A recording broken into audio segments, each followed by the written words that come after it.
La formation syndicale, c'est un élément de la qualité de vie syndicale, ce qu'on appelle la qualité de vie syndicale, c'est-à-dire la manière dont on veut que nos militants, nos syndiqués, ils se comportent, ils agissent dans l'organisation.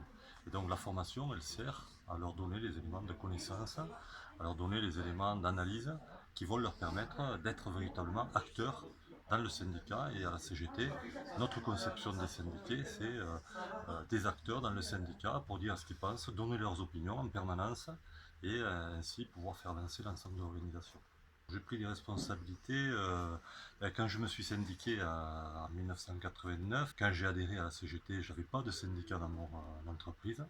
Donc c'est l'union départementale qui m'a aidé à m'organiser, à structurer ma démarche syndicale dans l'entreprise pour aller voir les copains donc, et faire en sorte à un moment donné de leur montrer qu'il y avait un enjeu à s'organiser collectivement et à créer notre syndicat. J'ai pris des responsabilités dans le syndicat.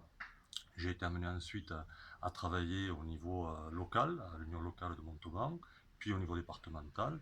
Et quand j'ai fini mes 3 mandats de secrétaire général, j'ai été appelé par l'organisation à prendre des responsabilités au niveau national. Donc effectivement, la prise de responsabilité dans la CGT, elle se fait en fonction de la volonté qu'on a de s'impliquer dans la CGT, dans l'organisation. Ça, c'est une première chose. Et puis aussi à partir des besoins de l'organisation, d'avoir des militants qui, à un moment donné, s'impliquent dans tel ou tel domaine, sur telle ou telle responsabilité.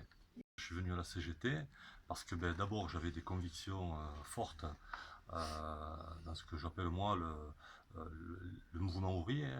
L'idée qu'aujourd'hui, dans cette société, il y a ce qu'on appelle une lutte des classes, c'est-à-dire qu'il y a une contradiction d'intérêt une opposition d'intérêt entre ce que j'appelle moi le capital, donc ceux qui font de l'argent sur le dos des travailleurs, et puis les travailleurs qui, eux, vendent leur force de travail pour vivre. Voilà. Donc je crois qu'il faut qu'il y ait un équilibre entre les deux qui n'existe pas aujourd'hui, et donc il faut se battre absolument pour que les richesses qui sont produites dans les entreprises, elles servent à toute la société, elles servent l'intérêt général.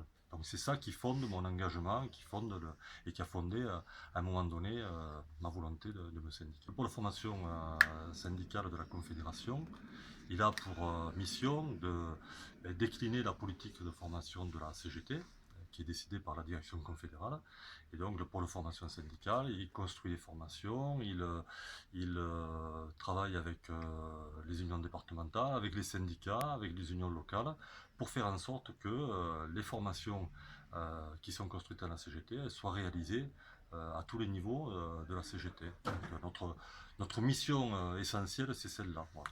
Alors un vœu pour le monde du travail, ça, c'est qu'à un moment donné, les idées progressistes prennent le dessus sur les intérêts individuels des actionnaires et des capitalistes, et qu'à un moment donné, on puisse donner à la planète, donner à ce monde une autre orientation que celle qui est donnée par le système capitaliste aujourd'hui. Donc faire en sorte que ce qu'on produit, la manière dont on produit, la manière dont on vit, elles servent véritablement l'intérêt général et pas l'intérêt de quelques-uns.